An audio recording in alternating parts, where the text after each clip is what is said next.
English మాట్లాడడం నేర్చుకోవాలంటే మొదటగా మాట్లాడేటప్పుడు అతి ఎక్కువగా ఉపయోగించే పదాలని నేర్చుకోవాలి. వాటితోటి చిన్న చిన్న వాక్యాలు మాట్లాడడం అలవాటు చేసుకోవాలి. ఆ ఉద్దేశంతో ఈ వీడియోలు చేయడం జరిగింది. మీరు మొదటిసారి నా ఛానల్ చూస్తున్నట్టయితే కింద సబ్స్క్రైబ్ అనే బటన్ ఉంటుందన్నమాట. దాని మీద క్లిక్ చేయండి. వెంటనే ఒక గంట గుర్తు కనిపిస్తుంది. దాని మీద కూడా క్లిక్ చేయండి. అలా చేయడం వల్ల నేను చేసిన ఇదివరకు వీడియోలు, నేను చేయబోయే వీడియోలు మీ ఫోన్లో కనిపిస్తూ ఉంటాయి. వాటిని చూస్తూ మీరు ఇంగ్లీష్ నెమ్మదిగా నేర్చుకోవచ్చు. ఈ ఛానల్ ఉచితం. ఈ వీడియోలు చేయడానికి నేను కొంచెం కష్టపడాల్సి వచ్చింది. అందువల్ల వీడియోని పూర్తిగా చూడండి, లైక్ చేయండి. ఈ వీడియో ఎలా ఉందో కింద కామెంట్స్లో తెలియచేయండి. ఇప్పుడు మనం వీడియోలోకి వెళ్దాం. Let's go. మాట్లాడేటప్పుడు అతి ఎక్కువగా ఉపయోగించే పదాల్లో ఒకటి ఎందుకంటే. ఎందుకంటే అని ఇంగ్లీష్లో అనాలంటే బికాజ్ అనాలన్నమాట. బికాజ్ అంటే ఎందుకంటే. ఈ పదాన్ని మనం మాట్లాడేటప్పుడు ఎలా ఉపయోగించాలో నేర్చుకుందాం. నువ్వెందుకు వెళ్ళావు? మొదటగా ఈ ప్రశ్న చూద్దాం. నువ్వు ఎందుకు వెళ్ళావు? ఎందుకు నువ్వు వెళ్ళావు? మనం తెలుగులో మాట్లాడేటప్పుడు నువ్వెందుకు వెళ్ళావు అంటాం. కానీ ఇంగ్లీష్ వాళ్ళు ఎలా మాట్లాడతారంటే ఆ ప్రశ్నని ఎందుకు నువ్వు వెళ్ళావు అంటారనమాట. ఎందుకు అనేది ప్రశ్న తయారు చేసే పదం. ఈ పదాన్ని ఖచ్చితంగా వాళ్ళు ముందు పెట్టి మాట్లాడతారనమాట. కానీ మనం తెలుగు మాట్లాడేటప్పుడు నువ్వెందుకు వెళ్ళావు, ఈ నువ్వు తీసుకొచ్చి ముందు పెడతాం. నువ్వెందుకు వెళ్ళావు అంటాం. కానీ ఇంగ్లీష్ వాళ్ళు ఎందుకు నువ్వు వెళ్ళావు ఇట్లా మాట్లాడతారనమాట. అందుకనే ఎందుకు అనేది ప్రశ్న పదం కాబట్టి ఇంగ్లీష్ మాట్లాడేటప్పుడు దీనికి సంబంధించిన ప్రశ్న పదం వాళ్ళు ఖచ్చితంగా ముందు ఉపయోగించి మాట్లాడతారనమాట. వై డిడ్ యు గో అంటారనమాట. అంటే ఎందుకు, వై అంటే ఎందుకు, యు అంటే నువ్వు, వెళ్ళావు అనడాన్ని ఇంగ్లీష్లో 2 పదాలు ఉపయోగిస్తారనమాట. Did go. డిడ్ గో ఈ 2 పదాలు కలిపితే వెళ్ళావు అనేది సూచిస్తుందన్నమాట. ఆ డిడ్ అనే పదాన్ని ఈ ప్రశ్న పదం పక్కన పెట్టి వై డిడ్ యు గో అంటారనమాట. నువ్వు ఎందుకు వెళ్ళావు అని ఇంగ్లీష్లో అడగాలంటే why did you go, why did you go అని అడగాలన్నమాట. ఎవరన్నా ఒకరున్నారు, మిమ్మల్ని అడిగారనమాట. మీరు సడన్గా వెళ్ళిపోయారు. ఎందుకు వెళ్ళిపోయావు అని ఎదుటి వాళ్ళు మిమ్మల్ని ఇంగ్లీష్లో అడిగారు. వై డిడ్ యు గో అని అడిగారనమాట. మీరు సమాధానంగా ఎందుకంటే నాకు పనుంది అప్పుడు, అందుకొని వెళ్ళిపోయాను అని మీరు సమాధానం చెప్పాలన్నమాట. ఎదుటి వాళ్ళు మిమ్మల్ని ప్రశ్నేశారు. వై డిడ్ యు గో అని అడిగారనమాట. మీరు ఇప్పుడు సమాధానం చెప్తున్నారనమాట. ఎదుటివారికి సమాధానం చెప్తున్నారు. ఎందుకంటే. ఎందుకంటే అనాలంటే బికాజ్ నాకు పని ఉండెను అని ఇంగ్లీష్లో అనాలన్నమాట. I had work. I had work అనాలన్నమాట. ఐ అంటే నాకు, హ్యాడ్ అంటే ఉండెను లేక నేను కలిగి ఉంటిని, వర్క్ అంటే పని. నువ్వెందుకు వెళ్ళిపోయావు అని ఎవరన్నా మిమ్మల్ని అడిగినప్పుడు వాళ్ళకి సమాధానంగా ఎందుకంటే నాకు పని ఉండెను అని సమాధానం చెప్తారనమాట. ఎందుకంటే నాకు పని ఉండెను అని ఎదుటి వాళ్ళకి చెప్పాలంటే బికాజ్ అని మొదలు పెట్టాలన్నమాట. బికాజ్ ఎందుకంటే నాకు పని ఉండెను అని ఇంగ్లీష్లో అనాలంటే I had work. I had work అందుకొని నేను వెళ్ళాను అని ఎదుటివారికి సమాధానం చెప్తున్నారనమాట. వై డిడ్ యు గో అని ఎదుటి వాళ్ళు అడిగారు అంటే నువ్వెందుకు వెళ్ళావు అని అడిగారు. సమాధానంగా మీరు బికాజ్ అని మొదలు పెడుతున్నారు అనమాట. ఎందుకంటే నాకు పని ఉండెను అని అంటున్నారనమాట. ఐ హ్యాడ్ వర్క్ అన్నారన్నమాట. బికాజ్ ఐ హ్యాడ్ వర్క్ అని చెప్తున్నారనమాట. ఇంకో సందర్భం చూస్తాం. నువ్వెందుకు తిన్నావు, నువ్వెందుకు తినేసావు అనే దాన్ని ఇంగ్లీష్ వాళ్ళు ఎట్లా అంటారంటే ఎందుకు నువ్వు తిన్నావు. ఎందుకు అనేది ప్రశ్న పదం. మనం తెలుగు మాట్లాడేటప్పుడు నువ్వెందుకు తిన్నావు, నువ్వు మొదట పెట్టి మాట్లాడతాం. నువ్వెందుకు తిన్నావు అంటాం. కానీ ఇంగ్లీష్ వాళ్ళు ఎందుకు నువ్వు తిన్నావు అని అంటారనమాట. ఎందుకు నువ్వు తిన్నావు అని ఇంగ్లీష్లో అనాలంటే why did you eat. Why did you eat. మీరు ఒక చిన్న పిల్లవాడిని ప్రశ్నిస్తారనమాట. ఎందుకు నువ్వు తినేసావు అని ఇంగ్లీష్లో అడగాలి. Why did you eat. Why అంటే ఎందుకు, యు అంటే నువ్వు, డిడ్ ఈట్ అంటే తిన్నావు, తినేసావు అనే అర్థాన్ని ఇస్తుంది అనమాట. ఆ డిడ్ అనే పదాన్ని వై పక్కన పెట్టి మాట్లాడతారనమాట. Why did you eat. Why did you eat అంటారనమాట. అంటే నువ్వెందుకు తిన్నావు అని ఇంగ్లీష్లో మీరు ఒక చిన్నపిల్లవాడిని ప్రశ్నిస్తున్నారు. చిన్నపిల్లవాడు మీకు ఈ విధంగా సమాధానం ఇస్తున్నాడు అనమాట. ఎందుకంటే అని మొదలు పెడుతున్నాడు. ఈ చిన్నపిల్లవాడు ఎందుకంటే నాకు ఆకలిగా ఉండెను అందుకొని తిన్నాను అని చెప్తున్నాడు అనమాట. ఈ చిన్నపిల్లవాడు మీరు అడిగారు వై డిడ్ యూ ఈట్ అని చిన్నపిల్లవాడిని అడిగారనమాట. అప్పుడు చిన్నపిల్లవాడు మీకు సమాధానం చెప్తున్నాడనమాట. ఎందుకంటే అని మొదలుపెట్టి సమాధానం చెప్తున్నాడనమాట. బికాజ్ నేను ఆకలిగా ఉంటిని అని ఇంగ్లీష్లో అనాలంటే ఐ వాజ్ హంగ్రీ అని చిన్నపిల్లవాడు మీకు సమాధానం చెప్తున్నాడు అనమాట. నువ్వెందుకు తిన్నావు అని చిన్నపిల్లవాడిని అడిగారు. చిన్నపిల్లవాడు ఎలా మొదలుపెట్టి చెప్తున్నాడంటే బికాజ్ ఎందుకంటే నేను ఆకలిగా ఉంటిని అందుకనే తిన్నాను అని చెప్తున్నాడు అనమాట. బికాజ్ ఎందుకంటే నేను ఆకలిగా ఉంటిని అని అంటున్నాడు అనమాట. నేను ఆకలిగా ఉంటిని అని ఇంగ్లీష్లో అనాలంటే ఐ వాజ్ హంగ్రీ అనాలన్నమాట. హంగ్రీ అంటే ఆకలిగా, వాజ్ అంటే ఉంటిని, ఐ అంటే నేను. మిమ్మల్ని ఇదే ప్రశ్న మిమ్మల్ని ఎవరన్నా అడిగారు, ఎందుకు అప్పుడే తినేసావు అని మీ ఇంట్లో వాళ్ళు మిమ్మల్ని అడిగారు. సమాధానంగా ఎందుకంటే నాకు ఆకలిగా ఉండినో అందుకొని తినేశాను అని మీరు వాళ్ళకి సమాధానం చెప్పాలి. అప్పుడు కూడా ఇది ఉపయోగపడుతుంది అనమాట. ఎందుకంటే అని మీరు సమాధానం చెప్పాలంటే బికాజ్ అనాలి. తర్వాత నేను ఆకలిగా ఉంటిని అని ఇంగ్లీష్లో అనాలంటే ఐ వాజ్ హంగ్రీ అనాలన్నమాట. నువ్వెందుకు తిట్టావు అని ప్రశ్నిస్తున్నారనమాట. ఎందుకు నువ్వు తిట్టావు అని మిమ్మల్ని ప్రశ్నిస్తున్నారు. ఎవరన్నా వచ్చి మిమ్మల్ని నువ్వెందుకు తిట్టావు అని ప్రశ్నిస్తున్నారు. ఎందుకు నువ్వు తిట్టావు అని ఇంగ్లీష్లో అనాలంటే వై డిడ్ యూ స్కోల్డ్ అంటే తిట్టడం అన్నమాట. వై ఎందుకు, యూ అంటే నువ్వు, డిడ్ స్కోల్డ్ అంటే తిట్టావు అనే అర్థాన్ని ఇస్తుంది అనమాట. ఎవరన్నా మిమ్మల్ని వచ్చి అడుగుతున్నారన్నమాట. వై డిడ్ యూ స్కోల్డ్ నువ్వెందుకు తిట్టావు అని మిమ్మల్ని అడిగారు. దానికి సమాధానంగా మీరు ఎందుకంటే అతను నన్ను తిట్టాడు అని మీరు సమాధానం ఇవ్వాలంట అనమాట. ఎందుకంటే అని మొదలు పెట్టాలన్నమాట. బికాజ్ అతను నన్ను తిట్టాడు అని ఇంగ్లీష్లో అనాలంటే హీ స్కోల్డెడ్ మీ. హీ అంటే అతను, స్కోల్డెడ్ అంటే తిట్టాడు, మీ అంటే నన్ను. ఎవరన్నా మీ దగ్గరకు వచ్చి అడుగుతానమాట. ఏమని అడిగారు? వై డిడ్ యూ స్కోల్డ్ అని అడిగారు అనమాట. అంటే నువ్వెందుకు తిట్టావు అని మిమ్మల్ని అడిగారు. మీరు సమాధానంగా ఎందుకంటే అనాలంటే బికాజ్ అతను నన్ను తిట్టాడు అని ఇంగ్లీష్లో అనాలంటే he scolded me. Because he scolded me ఎందుకంటే అతను నన్ను తిట్టాడు అని ఇంగ్లీష్లో చెప్తున్నారనమాట. ఎందుకంటే అని చెప్పడానికి బికాజ్ అంటారనమాట. నువ్వెందుకు కొట్టావు అని ఇంగ్లీష్లో ఎలా అడగాలి? ఎందుకు నువ్వు కొట్టావు. ఇంగ్లీష్ వాళ్ళు ఈ ప్రశ్న పదాన్ని ముందు పెట్టి అడుగుతారనమాట. ఎందుకు నువ్వు కొట్టావు అని ఇంగ్లీష్లో అడగాలంటే వై డిడ్ యూ బీట్ అనాలన్నమాట.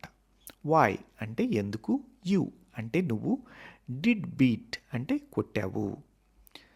వై డిడ్ యూ బీట్ అంటే అర్థం ఏంటంటే నువ్వెందుకు కొట్టావు అని అడగటం అనమాట. ఉదాహరణకి ఎవరన్నా వచ్చి మిమ్మల్ని అడిగారనమాట. నువ్వెందుకు కొట్టావు అని ఇంగ్లీష్లో అడిగారు. ఎలా అడిగారు? వై డిడ్ యూ బీట్ అని నిన్ను అడిగారనమాట. దానికి సమాధానంగా మీరు ఎందుకంటే అతను నన్ను కొట్టాడు అని ఇంగ్లీష్లో అనాలంటే బికాజ్ ఎందుకంటే అతను నన్ను కొట్టాడు అని ఇంగ్లీష్లో అనాలంటే he beat me. Because he beat me అనాలన్నమాట. హీ అంటే అతను, బీట్ అంటే కొట్టాడు, మీ అంటే నన్ను. బికాజ్ హీ బీట్ మీ ఎందుకంటే అతను నన్ను కొట్టాడు అని సమాధానం చెప్తున్నాను అనమాట. బికాజ్ అనేది ఎందుకంటే అని అనడానికి ఉపయోగపడుతుంది అనమాట. ఉదాహరణకి మీరు ఇంట్లో వాళ్ళని ఏదైనా తీసుకురమ్మన్నారు. షాప్కి వెళ్ళి కానీ మార్కెట్ కానీ వెళ్ళి ఏదన్నా ఒక వస్తువు తీసుకొని రమ్మన్నారు. కానీ వాళ్ళు ఆ వస్తువు తీసుకురాలేదు. అప్పుడు మీరు ప్రశ్న అడగాలి. నువ్వెందుకు తీసుకురాలేదు? నువ్వెందుకు తీసుకురాలేదు అని ఇంగ్లీష్లో అనాలంటే వాళ్ళు ఎందుకు అనేది ముందు పెట్టి మాట్లాడతారనమాట. ఎందుకు నువ్వు తీసుకురాలేదు అంటారనమాట. Why didn't you bring, why didn't you bring అంటారనమాట. వై అంటే ఎందుకు, యూ అంటే నువ్వు, డిడ్ నాట్ బ్రింగ్ అనేది తీసుకురాలేదు అనేది సూచిస్తుందన్నమాట. Why didn't you bring, why didn't you bring ఇది మాట్లాడేటప్పుడు చాలా ఉపయోగపడుతుంది అనమాట. వై డిడింట్ యూ బ్రింగ్ అంటే నువ్వెందుకు తీసుకురాలేదు అని ఎదుటి వాళ్ళని అడుగుతున్నావు అనమాట. ఎవరన్నా మిమ్మల్ని అడిగారు, మీరే మార్కెట్కి కానీ షాప్కి కానీ వెళ్ళి ఏదైనా ఒక వస్తువు తీసుకురాలేదు. ఉదాహరణకి ఈ ప్రశ్న మిమ్మల్ని అడిగారు ఎవరన్నా, నువ్వెందుకు తీసుకురాలేదు, వై డిడింట్ యూ బ్రింగ్ అని ఇంగ్లీష్లో అడిగారు. దానికి సమాధానంగా ఎందుకంటే, బికాజ్, బికాజ్ అంటే ఎందుకంటే అది షాపులో లేదు, ఎందుకంటే అది షాపులో లేదు అని ఇంగ్లీష్లో చెప్పాలంటే బికాజ్ అది షాపులో లేదు అని ఇంగ్లీష్లో అనాలంటే it is not in the shop, it is not in the shop అనాలన్నమాట. ఇట్ ఈస్ నాట్ అంటే అది లేదు అనే అర్థాన్ని ఇస్తుంది అనమాట. ఇన్ ద షాప్ అంటే షాపులో, అంటే షాప్ అనే దాన్ని ప్రత్యేకంగా షాప్ గురించి మాట్లాడుతున్నారు కాబట్టి ఇంగ్లీష్ వాళ్ళు ఈ పదాన్ని అదనంగా పెడతారనమాట. ద అనే పదాన్ని అదనంగా పెడతారనమాట.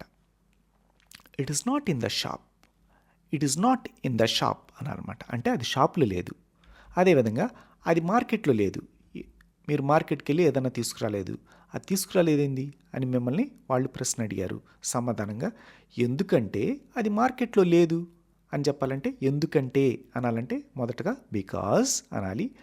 అది మార్కెట్లో లేదు అని ఇంగ్లీష్లో అనాలంటే it is not in the market, it is not అంటే అది లేదు, ఇన్ ద మార్కెట్ అంటే మార్కెట్లో, it is not in the market, it is not in the market అనాలన్నమాట. అంటే అది మార్కెట్లో లేదు అని ఎదుటివారికి చెప్పటం అనమాట.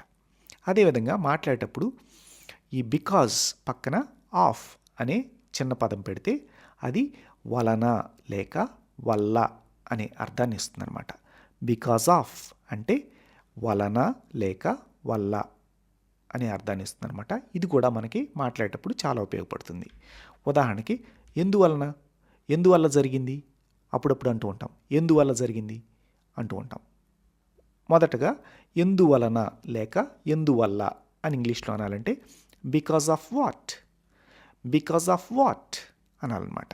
బికాజ్ ఆఫ్ అనేది వలన లేక వల్ల అనేది సూచిస్తుంది.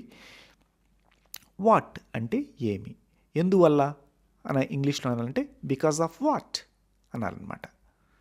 ఎందువల్ల అది జరిగింది, because of what it happened అని అనొచ్చు అనమాట. మొదటగా ఈ చిన్న ప్రశ్నని నేర్చుకోండి. ఎందువల్ల అనాలంటే ఇంగ్లీష్లో బికాజ్ ఆఫ్ వాట్ అనాలన్నమాట. మిమ్మల్ని ఎవరన్నా అడిగారు ఎందువల్ల అది జరిగింది, ఎందువల్ల అని అడిగారనమాట. బికాజ్ ఆఫ్ వాట్ అని మిమ్మల్ని ప్రశ్న వేశారనమాట. దానివల్ల, దాని వలన లేక దానివల్ల. మనం రాసేటప్పుడు గ్రాంధికంగా రాసేటప్పుడు దాని వలన అని రాస్తాం, కానీ మాట్లాడేటప్పుడు దానివల్ల అట్లా మాట్లాడతాం. దాని వలన లేక దానివల్ల అని ఇంగ్లీష్లో అనాలంటే because of that, because of that అనాలన్నమాట. దట్ అంటే అది లేక దాని. అది ఎందువల్ల జరిగింది అని అడిగారనమాట. దానివల్ల, దానివల్ల అప్పుడప్పుడు మనం తెలుగులో అంటాం కదా, దానివల్ల అనాలంటే ఇంగ్లీష్లో బికాజ్ ఆఫ్ దాట్ అనాలన్నమాట. దీని వలన లేక దీనివల్ల అని ఇంగ్లీష్లో అనాలంటే because of this, because of this దీనివల్లే అది జరిగింది. అప్పుడప్పుడు అట్లా అంటూ ఉంటాం కదా. చిన్నగా మాట్లాడాలంటే దీనివల్ల అని అంటూ ఉంటాం. దాన్ని ఇంగ్లీష్లో అనాలంటే బికాజ్ ఆఫ్ దిస్ అనాలన్నమాట. కొన్ని సందర్భాల్లో ఎవరి వల్ల ఇది జరిగింది, ఏదైనా ఒకటే సంఘటన జరిగింది, ఎవరి వల్ల జరిగింది, ఎవరి వలన అని ఇంగ్లీష్లో అనాలంటే because of whom, because of whom. Because of అనేది వలన లేక వల్ల అనేది సూచిస్తుంది. ఎవరి అనాలంటే హూమ్ అనాలన్నమాట. ఎవరి వల్ల జరిగింది, ఎవరి వలన అని ఇంగ్లీష్లో అనాలంటే బికాజ్ ఆఫ్ హూమ్ అనాలన్నమాట. నీ వల్ల లేక నీ వలన అని చెప్పాలంటే నీ వల్ల లేక నీ వలన అని ఇంగ్లీష్లో అనాలంటే because of you, because of you నీ వల్లే జరిగింది. అప్పుడప్పుడు అంటూ ఉంటాం కదా మనం అలా, నీ వలన అనాలంటే బికాజ్ ఆఫ్ యూ అనాలన్నమాట. అతని వలన లేక అతని వల్ల జరిగింది. అతని వలన లేక అతని వల్ల అని ఇంగ్లీష్లో అనాలంటే బికాజ్ ఆఫ్ హిమ్ అనాలి. Because of him. Because of అనేది వలన లేక వల్ల అనేది సూచిస్తుంది. హిమ్ అంటే అతను లేక అతని అనేది సూచిస్తుంది అనమాట. అతని వల్లే జరిగింది అప్పుడప్పుడు ఉంటాం కదా, అతని వల్ల. అతని వల్ల అని ఇంగ్లీష్లో అనాలంటే బికాజ్ ఆఫ్ హిమ్ అనాలన్నమాట. ఆమె వలన లేక ఆమె వల్ల అని ఇంగ్లీష్లో అనాలంటే because of her. Because of her అనాలన్నమాట. బికాజ్ ఆఫ్ హర్ అది జరిగింది. ఆమె వలన అది జరిగింది. అది జరిగింది అని ఇంగ్లీష్లో అనాలంటే దట్ హ్యాపెండ్. దట్ అంటే అది, హ్యాపెండ్ అంటే జరిగింది. అతని వలన అది జరిగింది అనాలంటే because of him that happened అనాలన్నమాట. దట్ హ్యాపెండ్ అంటే అది జరిగింది. ఇది జరిగింది అని ఇంగ్లీష్లో అనాలంటే దిస్ హ్యాపెండ్. ఆమె వలనే ఇది జరిగింది అనాలంటే because of her this happened. నీ వలనే ఇది జరిగింది అనాలంటే because of you this happened అనాలన్నమాట.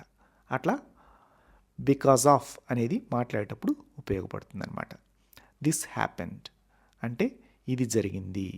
This అంటే ఇది, హ్యాపెండ్ అంటే జరిగింది. దిస్ హ్యాపెండ్ ఇది జరిగింది అనడానికి ఇట్ హ్యాపెండ్ అని కూడా అనొచ్చు అనమాట. ఇక్కడ ఇట్ అంటే అది లేక ఇది అనే అర్థాన్ని ఇస్తుంది అనమాట. దిస్ హ్యాపెండ్ అంటే ఇది జరిగింది. ఇట్ హ్యాపెండ్ అన్న కానీ సందర్భాన్ని బట్టి మనం అర్థం చేసుకోవాలన్నమాట. ఇది జరిగింది అని అర్థం చేసుకోవాలన్నమాట. ఇది కొంచెం రెండో మెట్టు పాఠం. మీరు నెమ్మదిగా ఖాళీగా ఉన్నప్పుడు ఈ పాఠం చూసి ఒక పుస్తకంలో నోట్ చేసుకోండి. ఈ పదాలని మాట్లాడేటప్పుడు ఉపయోగిస్తూ ఉండండి అనమాట. ఇవి బికాజ్ అనేది మాట్లాడేటప్పుడు చాలా ఉపయోగిస్తూ ఉంటాం. బికాజ్ ఆఫ్ అనేది కూడా మాట్లాడేటప్పుడు చాలా ఉపయోగిస్తూ ఉంటాం. ఈ పాఠాన్ని 1-2 సార్లు చూడండి. ఇవి సందర్భం వచ్చినప్పుడు నెమ్మదిగా ఉపయోగిస్తూ ఉండండి. ఈ పాఠం ఎలా ఉందో కింద కామెంట్స్లో తెలియచేయండి. ఛానల్ సబ్స్క్రైబ్ చేసుకొని సపోర్ట్ చేయండి. మీరు ఛానల్ సబ్స్క్రైబ్ చేసుకోవడం వల్ల నేను మరిన్ని మంచి వీడియోలు చేసి ఛానల్లో పెడుతూ ఉంటాను. వాటిని చూస్తూ ఉండొచ్చు. ఈ వీడియోని ఒక లైక్ చేయండి. మళ్ళీ నెక్స్ట్ వీడియోలో కలుద్దాం. Until then bye. ఓకే అండి, నేను చేసిన వీడియోలు మీకు ఇంగ్లీష్ నేర్చుకోవడానికి ఉపయోగపడుతున్నాయో లేదో కింద నాకు కామెంట్ చేసి చెప్పండి. అదేవిధంగా వీడియోని గట్టిగా ఒక లైక్ కొట్టండి. ఛానల్ సబ్స్క్రైబ్ చేసుకొని సపోర్ట్ చేయండి. Have a nice time. Take care.